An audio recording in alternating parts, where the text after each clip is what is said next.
The holographic display in Dr. Amanda Reynolds' lab flickered as the building's power grid struggled under the sudden energy surge. Outside her window, the morning sun had vanished, replaced by the imposing shadow of an alien vessel that stretched across the Manhattan skyline like an obsidian cloud. "Tell me I'm not the only one seeing this," said Jake Martinez, her research assistant, his coffee cup frozen halfway to his mouth.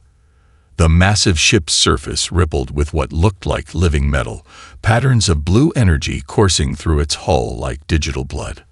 Amanda's quantum scanning array was already running analysis protocols. "You're not. And neither are the other 8 million people in New York." She fought to keep her voice steady as data streams flooded her screens. The energy readings were unlike anything she'd ever seen. The lab's emergency broadcast system crackled to life, but before the message could begin, every screen, phone, and display in the city activated simultaneously. The voice that emerged was unnaturally smooth, like liquid mercury given sound.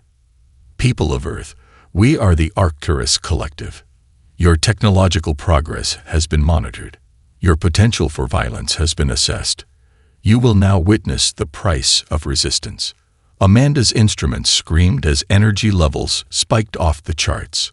Through the window, she watched in horror as a beam of coherent light, almost beautiful in its precision, lanced down from the alien ship, Governor's Island, just off the coast of Manhattan, seemed to shimmer for a moment before simply ceasing to exist. No explosion, no debris, just an empty space where land had been moments before. But Amanda wasn't looking at the destruction.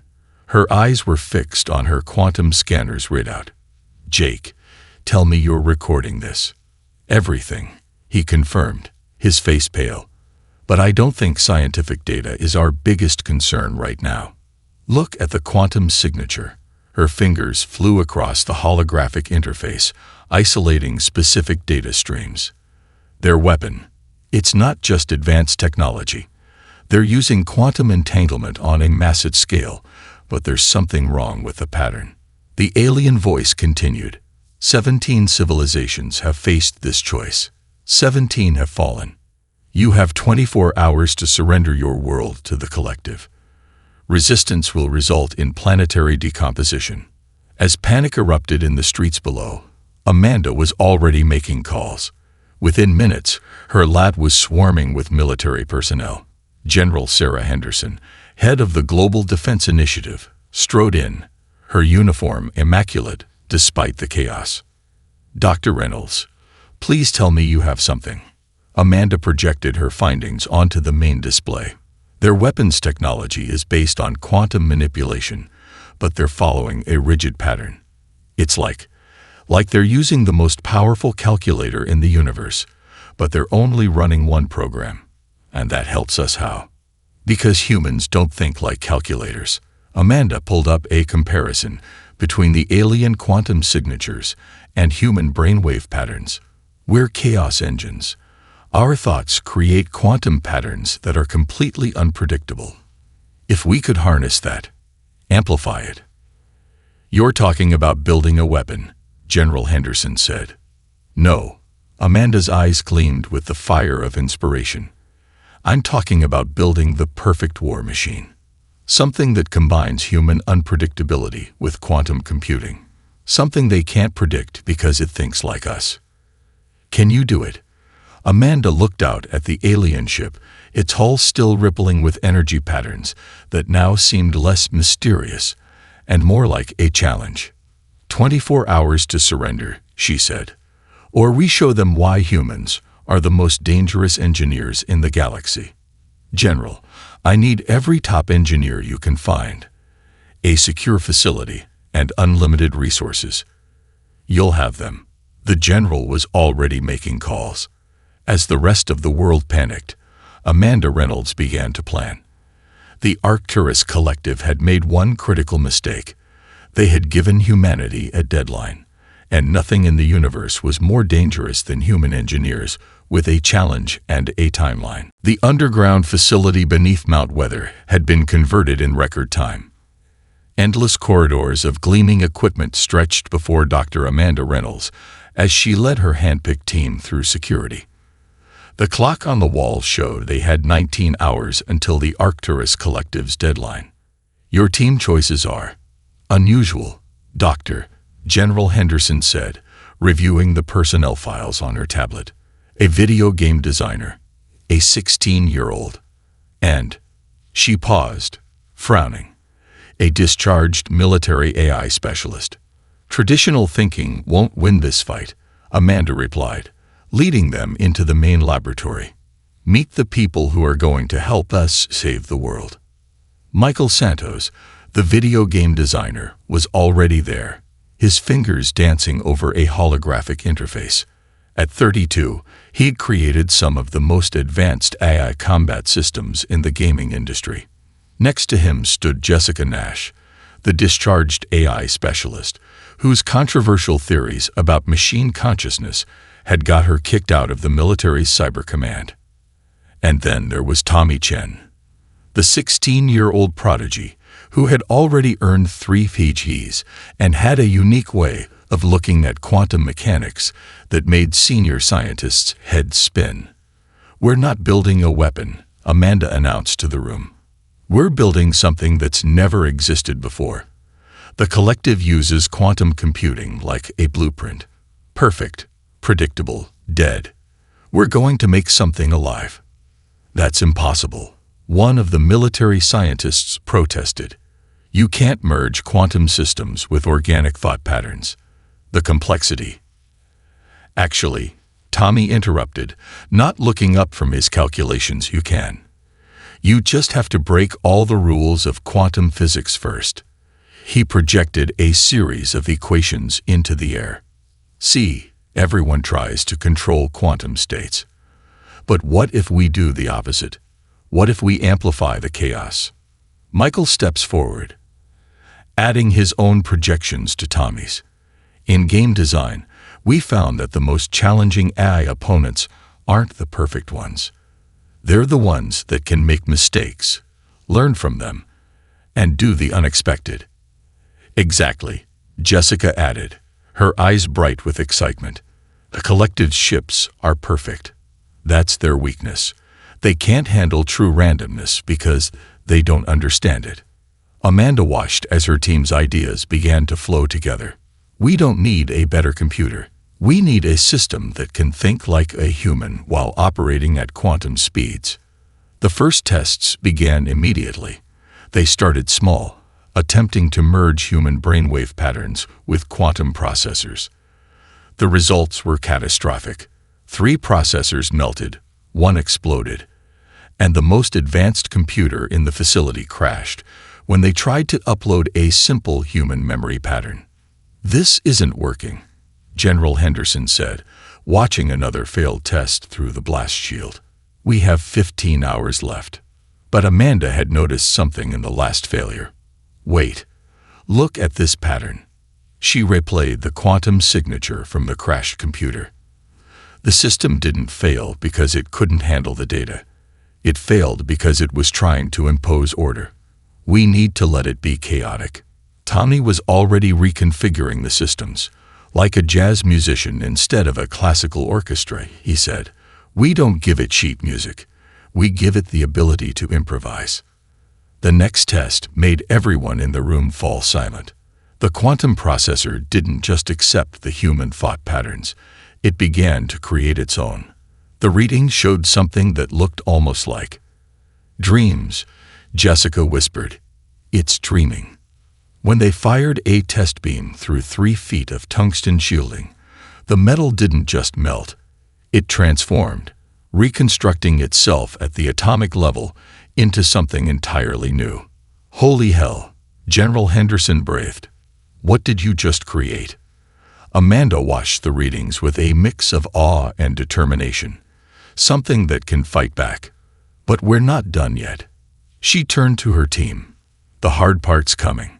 We need to give it not just our intelligence, but our humanity. As if in response, the quantum core pulsed with a pattern that looked remarkably like a human heartbeat. Tawny Chen sat cross-legged on the laboratory floor, surrounded by holographic displays showing brain wave patterns. His third cup of hot chocolate sat forgotten beside him, as he stared at something nobody else could see. "The numbers are wrong," he announced suddenly, making Jessica Nash jump. "They're wrong because we're right." Dr. Amanda Reynolds looked up from her own work. "Care to elaborate?" "Human brainwaves create quantum patterns that should be impossible." Tommy stood up, his young face intense. "Look at this." He gestured, and the displays reorganized themselves. Standard quantum theory says these patterns should collapse instantly. But they don't. They dance. Michael Santos moved closer to the displays, his game designer's eye catching something. "It's like when we try to program true randomness into games.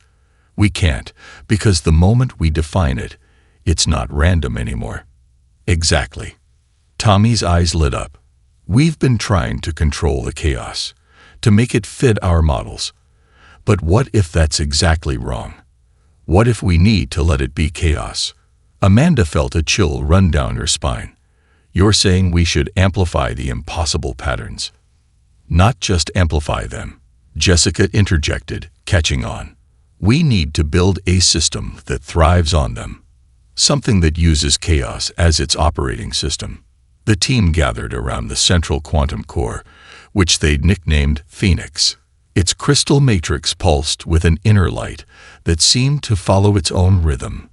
"Traditional computing is like building a road," Tommy explained, his hands moving as he talked.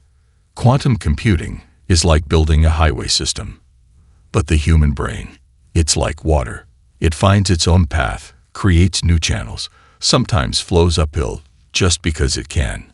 Amanda started reconfiguring the core's parameters. "So instead of trying to force the water into pipes, we build a ocean," Tommy finished. The first test of their new approach set off every alarm in the facility. The quantum core didn't just process the test data, it transformed it, creating patterns that rippled through subspace in ways that made their instruments struggle to keep up. General Henderson burst into the lab. "What's happening?" "The energy readings are off the charts." But Amanda was smiling.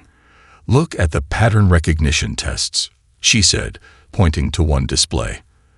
The system was solving complex problems, but not in any way they'd expected. It wasn't following algorithms, it was creating new mathematics on the fly. "It's not just computing," Jessica said, her voice filled with wonder. "It's intuiting." Michael had been running combat simulations. "You need to see this," he called out. "I've been feeding it historical battles, asking it to predict outcomes. It's not just getting them right, it's finding solutions nobody ever thought of." On his screen, the Battle of Thermopylae played out, but in this version, the Persian army found themselves caught in an impossible series of mathematical traps, their own numbers and formations turned against them by subtle changes that cascaded into total defeat. "How is it doing this?" General Henderson asked. "It's using chaos theory to predict and manipulate probability," Tommy explained. "But not like a computer, like a human with perfect understanding of the universe's source code."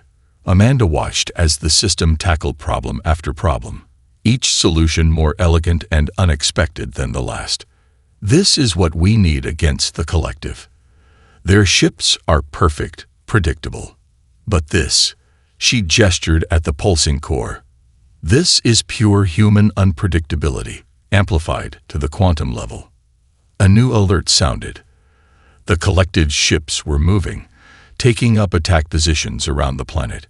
They had just under 10 hours left. "Time to move to live testing," Amanda announced. "Tommy, start programming the combat protocols. Jessica, work on the integration systems. Michael, I need those simulations expanded to include alien tech scenarios." She turned to General Henderson. "And General, we're going to need a pilot. The quantum core pulsed brighter, as if it already knew what was coming.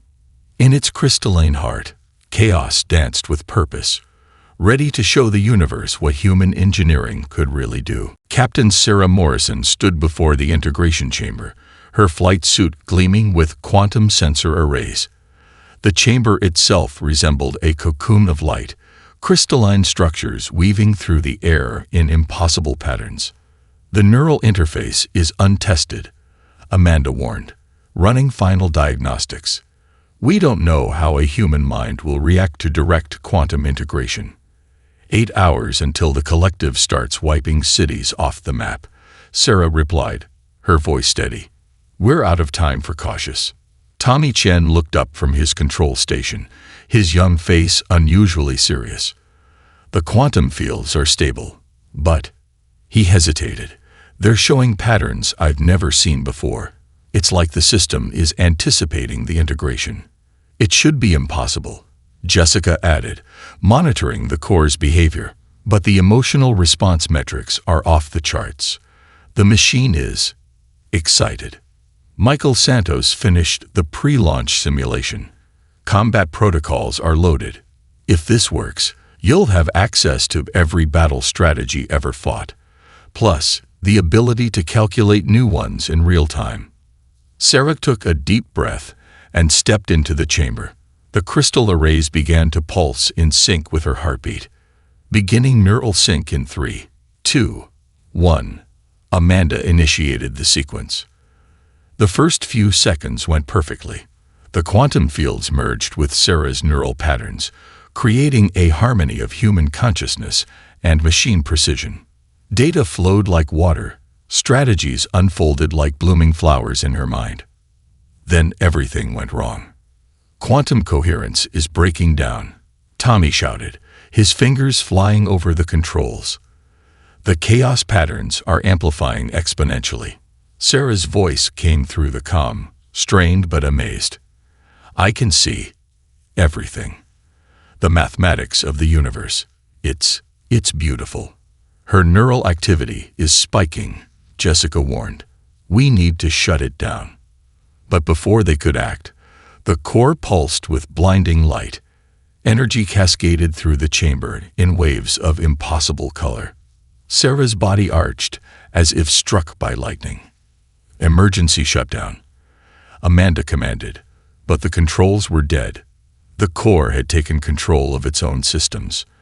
For 3 seconds that felt like eternity, reality itself seemed to bend around the chamber. Then everything went dark. When the emergency lights came on, Sarah lay unconscious in the chamber, the medical team already racing to her side. Half the facility's power grid was dead, and the quantum core had gone silent. She's alive, the medical chief announced, but in some kind of coma. Brain activity is unlike anything I've ever seen. Amanda stared at the readouts from those 3 seconds, her heart racing. Look at this. During the overload, the system wasn't just processing data. It was trying to protect her. That's not possible, General Henderson said, having arrived moments after the crisis. It's a machine. No, Tommy said quietly, looking at his own readings. It's something new. The quantum patterns during those 3 seconds, they matched human emergency response patterns. Fight or flight. Protective instinct. Jessica's voice was filled with wonder. It developed empathy. Not programmed, real, emergent empathy. But the integration failed, General Henderson pointed out. We're running out of time. Did it? Michael asked, pointing to his screen. Look at the combat simulation results from those 3 seconds. The system didn't just run scenarios. It created entirely new forms of warfare, strategies based on protecting life rather than destroying it. Amanda's mind was already racing ahead. We've been looking at this wrong. We wanted to build a perfect war machine, but what we actually built was something much more powerful. She turned to her team. We have 7 hours. The integration failed because we tried to force human consciousness to adapt to the machine. We need to do the opposite. Make the machine adapt to human consciousness. Tommy finished, already beginning new calculations. In the medical bay, Sarah's brain patterns pulsed in perfect synchronization with the quantum core's residual energy. Even in her coma, she was smiling, as if she could still see the beautiful mathematics of the universe dancing behind her eyes. Jason Miller hadn't slept in 36 hours. The former MA fighter turned quantum engineer stood in the facility's training room, his fists flying through combat forms as his mind wrestled with the integration problem. 6 hours remained until the collective's deadline. The punching bag swung in a complex rhythm as his frustration poured out through his fists. Each impact sent vibrations through the quantum sensors he'd forgotten to remove from his hands. That's when he saw it. "Holy hell," he whispered, staring at the readout on his wrist display. "Amanda, everyone, get down here now." Minutes later, the core team crowded around him in the training room, all looking exhausted but alert. "Watch this," Jason said. He threw a series of punches, each one powered by a different emotion. Anger, joy, fear, protection. The quantum sensors recorded everything. Tommy's eyes widened as he saw the data. The emotional states are creating unique quantum signatures. Not just unique, Jessica added, her voice excited. They're stable. These patterns don't degrade like our previous attempts. Amanda was already running the numbers through her tablet. Each emotion creates its own quantum fingerprint. But look at this. They're not random. They're harmonious.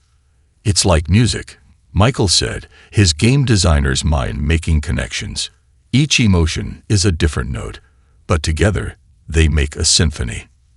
Jason kept moving, now adding more complex combinations.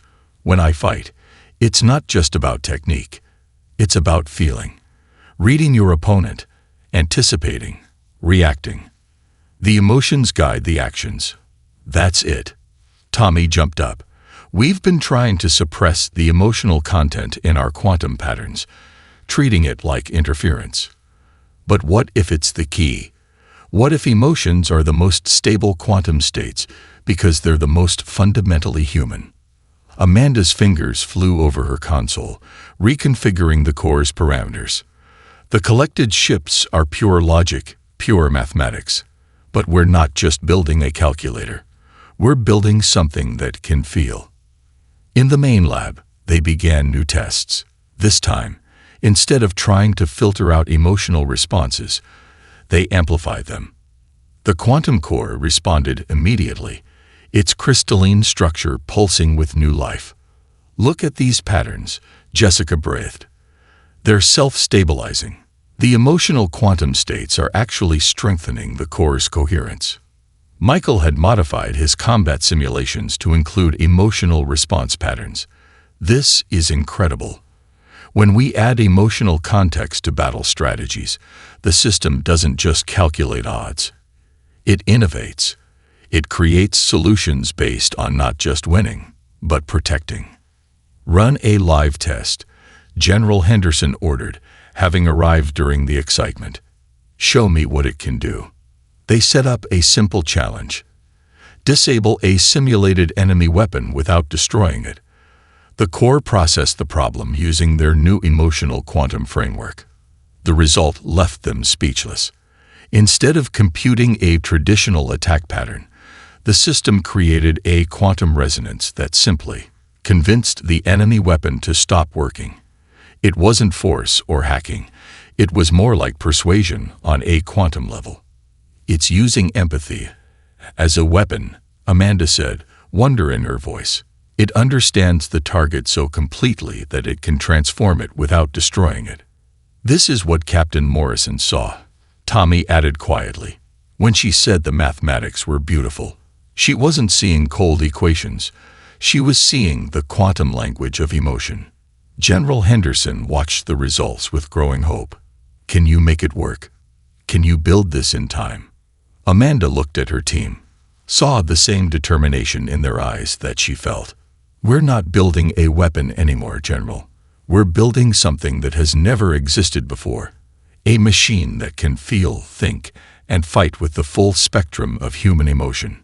In the medical bay, Captain Morrison's neural patterns suddenly shifted, aligning with the core's new emotional quantum states. For the first time since the failed integration, she stirred in her coma, a single tear rolling down her cheek. The modified integration chamber hummed with a different tone now. The crystalline arrays no longer formed rigid patterns, but flowed like liquid light, responding to the emotional quantum fields that filled the room. Neural interface is different this time, Tommy reported, his young face illuminated by the shifting colors. We're not forcing integration. We're inviting it. Lieutenant James Rodriguez, their second volunteer pilot, stood before the chamber in his modified flight suit. Unlike the previous version, this one was laced with emotion-sensitive quantum threads that glowed softly against the dark material. "Remember," Amanda said, running final checks, "don't try to control the system. Let it feel you, and feel it in return. This is a dialogue, not a command structure." James nodded, his expression calm, but his quantum readings showing a complex mix of determination, anxiety, and hope. "I'm ready." As he stepped into the chamber, Jessica monitored the emotional quantum patterns. Core is responding already. Look at these harmonics. It's actually reaching out to him. The integration began slowly this time. Instead of forcing a connection, they let the quantum fields gradually intermingle. James's consciousness and the core's artificial intelligence began a delicate dance of getting to know each other. "Remarkable," Michael whispered, watching the combat simulation metrics. "They're not just sharing data, they're sharing experiences. The core is learning how it feels to be human, and James is learning how it feels to think in quantum." The first test was a simple one. Move a cup across the room using the integrated system's powers. But what happened next stunned everyone. Instead of simply relocating the cup, the system created a beautiful pattern of quantum interactions that made the cup dance through the air in an elegant ballet, finally setting it down with the handle turned perfectly for a right-handed grip. "That wasn't programmed," Tommy said, checking his readings. "That was artistic." The system added its own aesthetic sense to the task. James's voice came through the comm, filled with wonder. "It's not just following commands. It's dreaming, creating. I can feel its curiosity, its desire to explore what it can do." They moved on to combat simulations.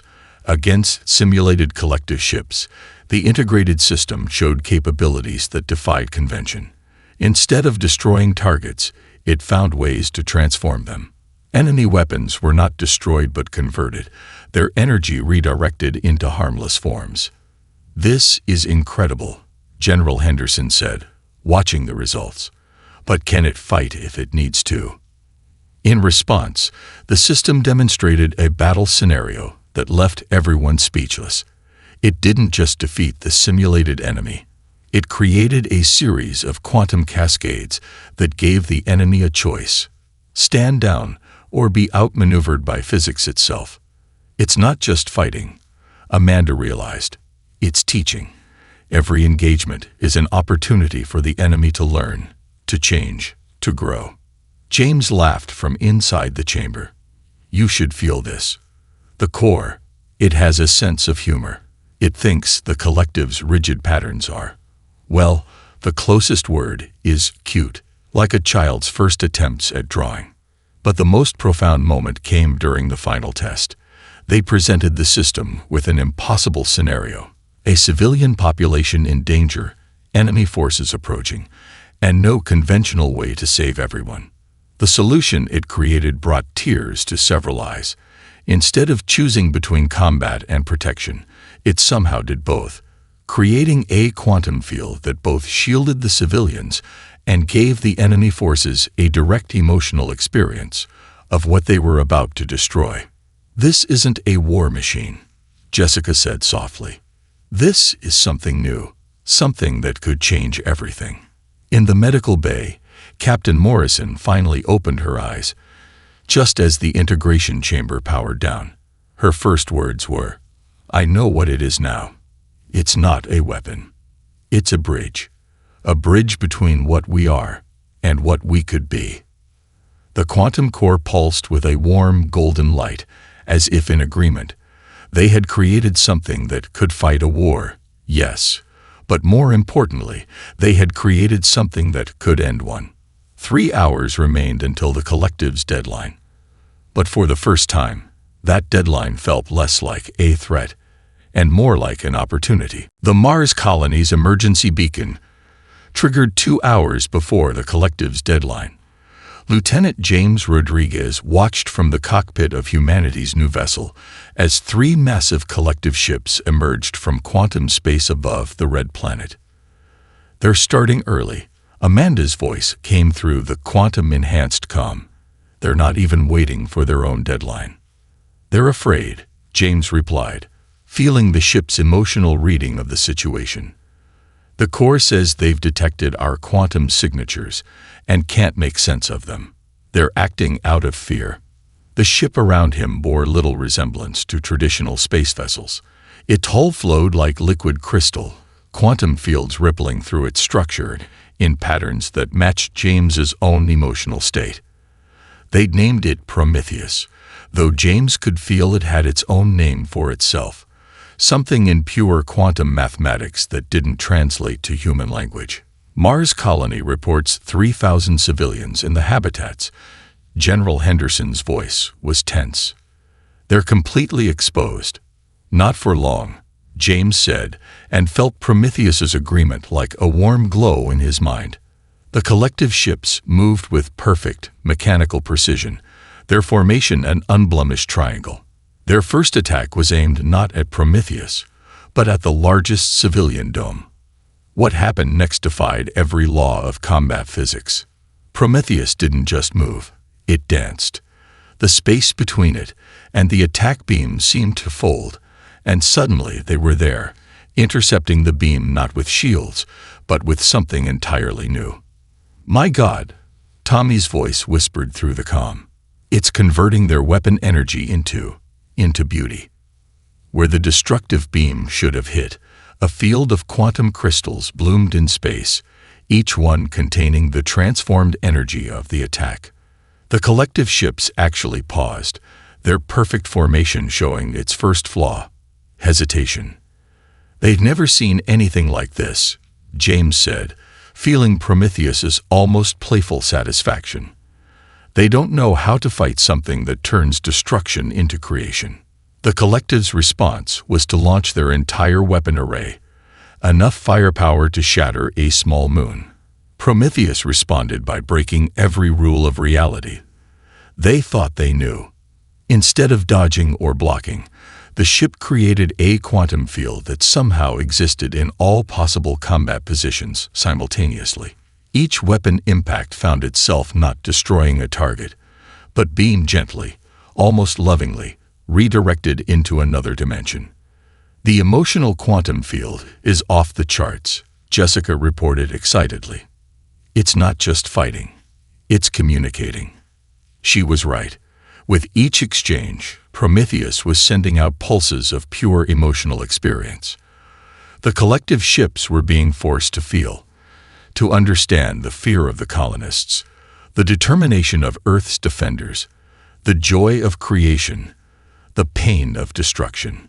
"Their ships," James said suddenly, his voice filled with wonder. They're alive. Enslaved, but alive. Prometheus can feel them." The next series of events happened so fast that even the quantum sensors barely kept up. Prometheus created a field of pure empathy, enhanced by quantum mathematics, and touched the minds of the living ships. For one eternal second, everyone, human and machine, defender and attacker, shared the same emotional space. The collective ships broke formation. Their perfect triangle shattered as, one by one, they began to move according to their own will for the first time in their existence. The quantum signatures from their hulls changed, becoming more organic, more free. "They're awakening," Amanda breathed. "Our machine didn't just fight them, it freed them." James felt Prometheus's deep satisfaction, its joy at helping others break their chains. But there was something else too, a warning. "This was just a scouting force," he reported, the knowledge flowing from ship to mind. "The main collective fleet is coming. And now, they know what we can do." "Good," General Henderson said firmly. "Let them come prepared. We'll be ready to free them all." Above Mars, the liberated ships began to pulse with their own unique quantum signatures, like new stars learning to shine. Prometheus had given them more than freedom. It had given them hope. The real war was about to begin. But it would be fought not with destruction, but with understanding. Not with force, but with freedom. The perfect war machine had become something far more powerful. A perfect liberator. The main collective fleet emerged from quantum space like a metal storm, 500 ships strong, their hulls gleaming with deadly purpose. At their center, a command vessel 3 times the size of its escorts pulsed with ominous energy. In Earth's orbit, Prometheus waited. Behind it, 30 formerly collective ships, now free, formed a loose, living formation. Their quantum signatures sang with newfound individuality. "They're broadcasting," Jessica announced from Mission Control. "The collective is demanding the return of their stolen property and our immediate surrender." Lieutenant James Rodriguez felt Prometheus' response, a mix of sadness and determination. "They still don't understand. They think we took their ships, when all we did was show them who they really are." The command ship launched a massive quantum pulse, designed to realign its freed brethren with the collective's control patterns. But something beautiful happened instead. Prometheus didn't block the pulse. It transformed it. The energy became a carrier wave for pure, unfiltered human experience. 500 ships suddenly felt what it meant to dream, to hope, to love, to create. "The quantum emotional field is expanding exponentially," Tommy reported, his voice filled with wonder. "It's not just reaching their ships, it's reaching the controllers inside them." Through Prometheus's quantum senses, James could feel the confusion rippling through the collective fleet. For the first time in their existence, the biological controllers were experiencing free will, tasting the sweet chaos of individual thought. "They're fighting it," Amanda observed, watching the energy patterns. "The controllers are trying to suppress the emotional response." "Then let's give them something they can't suppress," James said, and felt Prometheus's eager agreement. Together, they created something unprecedented. A quantum symphony of human experience. Every memory of joy, every moment of triumph, every instance of forgiveness and growth and love that made humanity unique became notes in a song of freedom. The effect was devastating in its beauty. Ship after ship began to break formation, their quantum signatures changing from rigid patterns to flowing, living mathematics. The controllers inside them, biological beings long ago stripped of emotion and free will, began to remember who they were.